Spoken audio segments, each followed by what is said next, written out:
بسم اللہ الرحمن الرحیم۔ السلام علیکم ناظرین، استحکام پاکستان پارٹی کے سربراہ جہانگیر ترین نے سیاست سے کنارہ کشی کا اعلان کر دیا۔ جہانگیر ترین کو اللہ نے دنیا جہان کی دولت سے نوازا تھا، پھر سیاست میں وہ کیا لینے آئے تھے جواب مزید دولت اکٹھی کرنے۔ شریف خاندان کی طرح اپنی دولت کو کئی گنا سے ضرب دینے کی حیوانی خواہش نے انہیں سیاست میں اتارا۔ حالانکہ بڑے سمجھدار انسان تھے، اس کے باوجود دولت میں اضافے کی پاگل کر دینے والی خواہش نے انہیں کریا سیاسی پارٹیوں میں پھرایا۔ انہیں سب سے زیادہ عزت اس وقت ملی تھی جب وہ عمران خان کے ساتھ تھے۔ نون لیگ انہیں چینی چور کہا کرتی تھی اور عمران خان کی اے ٹی ایم۔ علیم خان کو بھی عمران خان کی اے ٹی ایم کہا جاتا تھا۔ وقت آیا تو دنیا نے دیکھا کہ عمران خان اپنی ان دونوں اے ٹی ایم سے یوں دستبردار ہو گئے جیسے یہ کوئی بات ہی نہیں۔ علیم خان اور جہانگیر ترین دونوں نے پنجاب سے تحریک انصاف کی حکومت ختم ہونے کے بعد حمزہ شہباز کو وزیر اعلیٰ بنانے کی کوشش میں نون لیگ کا ساتھ دیا اور اپنا منہ کالا کروایا۔ علیم خان نے عمران خان کے خلاف تقاریر کی۔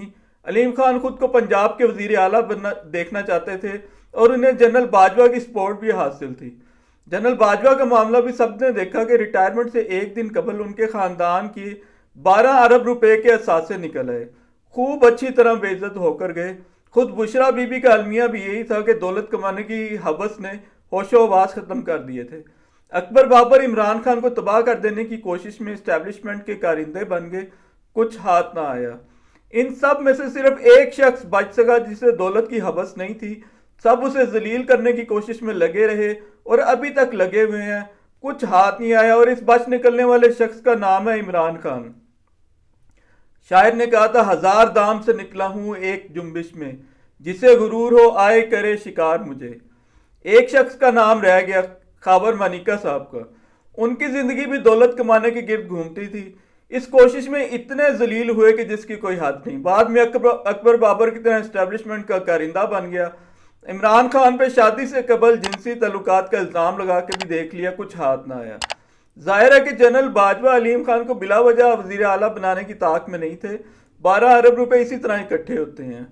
جنرل باجوہ، علیم خان، جہانگیر ترین، اکبر بابر، پرویز خٹک، ان سب کو یقین تھا کہ عمران خان کو بنانے والے ہم ہیں، ہماری سپورٹ ہٹ جائے تو عمران خان گر جائے گا۔ اسٹیبلشمنٹ نے تحریک انصاف کے لیڈروں کو لالچ اور تشدد کے ذریعے جہانگیر ترین کی پارٹی میں شامل کرایا۔ اسٹیبلشمنٹ کو بھی یقین تھا کہ ہم عمران خان کو تباہ و برباد کر دیں گے، کچھ ہاتھ نہ آیا۔ اس نے کہا تھا کہ مجھے نکالو گے تو میں زیادہ خطرناک ہو جاؤں گا۔ تم گرانے میں لگے تھے، تم نے سوچا ہی نہیں، میں گرا تو مسئلہ بن کر کھڑا ہو جاؤں گا۔ اور نہ میں گرا نہ میری امیدوں کے مینار گرے، پر کچھ لوگ مجھے گرانے میں کئی بار گرے۔ جہانگیر ترین نے جاتے جاتے جس طرح اسٹیبلشمنٹ کے ساتھ مل کر عمران خان پر ہونے والے ظلم کا حصہ بنے، وہ ساری زندگی ان کی زندگی کا ایسا داغ بنا رہے گا جسے وہ دھو نہ سکیں گے۔ جنرل باجوہ کی طرح وہ بھی عوام میں نکلنے کے قابل نہیں ہوں گے۔ لوگ کہتے ہیں کہ 2018 میں بھی یہی ہوا تھا۔ کیا 2018 میں آزاد امیدواروں کو اس طرح دھمکیاں دے کر پی ٹی آئی میں شامل کرایا گیا تھا؟ کیا جہاندیدہ جہانگیر ترین کو نظر نہیں آ رہا تھا کہ ایک ایسا فاشسٹ طریقہ ہے جس کے ذریعے لوگوں کو ان کی پارٹی میں شامل کرایا جا رہا تھا؟ ابھی چند روز قبل تحریک انصاف کے نوجوان پرویز خٹک کے سامنے کھڑے ہو کر عمران خان کے حق میں نعرے بازی کر رہے تھے۔ پرویز خٹک نے فرمایا، کچھ شرم کرو، میں تم لوگوں کا چچا ہوں۔ ابھی یہی چچا چند روز قبل تک بھتیجوں کو تباہ کرنے کے درپے تھا اور بڑے تکبر سے یہ فرمایا کرتا تھا کہ میں تحریک انصاف کو توڑ دوں گا۔ شیر افضل مروت نے اس پر انہیں یہ جواب دیا کہ آپ تو گنا توڑنے کے قابل نہیں ہیں، تحریک انصاف کیا توڑیں گے؟ ایک جلسے میں کسی نے پرویز خٹک کو پگڑی پہنانے کی کوشش کی تو ان کے چھوٹے سر پہ ٹک نہ سکی اور نیچے گر گئی۔ اور واقعی اگر آپ پرویز خٹک کی حالت دیکھیے تو ایسا محسوس ہوتا ہے جیسے کوئی لاش کھڑی ہے۔ قرآن کہتا ہے کہ کثرت کی خواہش نے تمہیں مار ڈالا، حتیٰ کہ تم نے قبریں جا دیکھیں۔ اور حدیث یہ کہتی ہے کہ آدم ذات کا پیٹ کبھی نہیں بھرتا۔ اس کے پاس ایک سونے کی وادی ہو تو وہ دوسری وادی کی آرزو کرتا ہے، اور اس کا پیٹ صرف قبر کی مٹی ہی بھر سکتی ہے۔ جہانگیر ترین اور پرویز خٹک بظاہر زندہ ہیں لیکن مر ہی چکے ہیں۔ جہانگیر ترین زیادہ سمجھدار ہیں، انہوں نے کھل کر کبھی عمران خان کے خلاف گفتگو بھی نہیں کی۔ سمجھدار ہونے کی وجہ سے ہی انہوں نے مزید ذلت سے بہتر سمجھا کہ سیاست چھوڑ دیں۔ ویسے خواب تو جہانگیر ترین، علیم خان، پرویز خٹک، جنرل باجوہ اور ان کے ماتحتوں کا یہ تھا کہ عمران خان کی پارٹی سے سارے نگینے توڑ کر استحکام پاکستان پارٹی میں شامل کرا دیے جائیں۔ عمران خان کی پارٹی آزاد لڑے اور تتر بتر ہو جائے، عمران خان سیاست میں خالی ہاتھ رہ جائے۔ اب صورتحال یہ ہے کہ عمران خان کے ہاتھ تو بھرے ہوئے ہیں اور ان سب کے خالی ہیں۔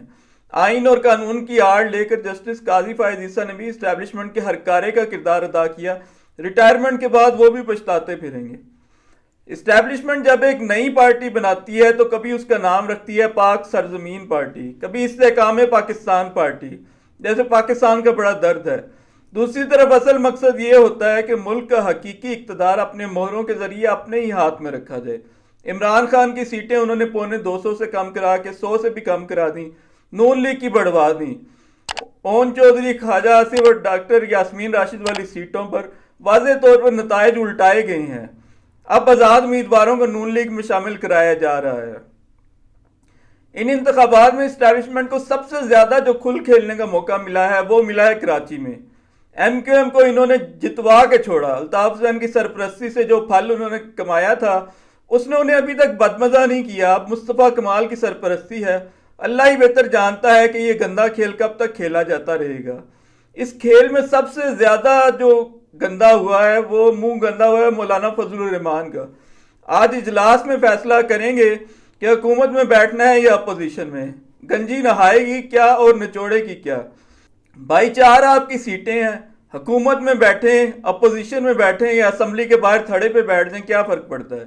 ابھی کل تک مولانا فضل الرحمان یہ دعوے کرتے پائے جاتے تھے کہ عمران خان کی سیاست میں نے ختم کر دی۔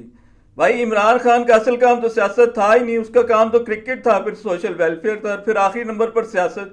تینوں میں وہ فاتح رہے۔ مولانا فضل الرحمان جدی پشتی سیاست دان تھے۔ کل ملا کر حاصل ہے قومی اسمبلی کی 4 اور صوبائی اسمبلی کی 7 نشستیں، اور وہ بھی اسٹیبلشمنٹ کی مدد سے۔ جہانگیر ترین کی طرح مولانا کا تو کوئی کاروبار بھی نہیں کہ مستعفی ہو کر اسی میں جی لگائیں، ان کے اثاثے تو غیبی مدد سے بنے ہیں۔ بہرحال عمران خان کو چاہیے کہ جب یہاں تک وہ آ گیا ہے اور کھیل جب اتنا گندا ہو گیا ہے تو مزید آگے بڑھے، اور یہ جو ایک گندا کھیل پچھلے 70 سال سے کھیلا جا رہا ہے اس کو اپنے منطقی انجام تک پہنچائے۔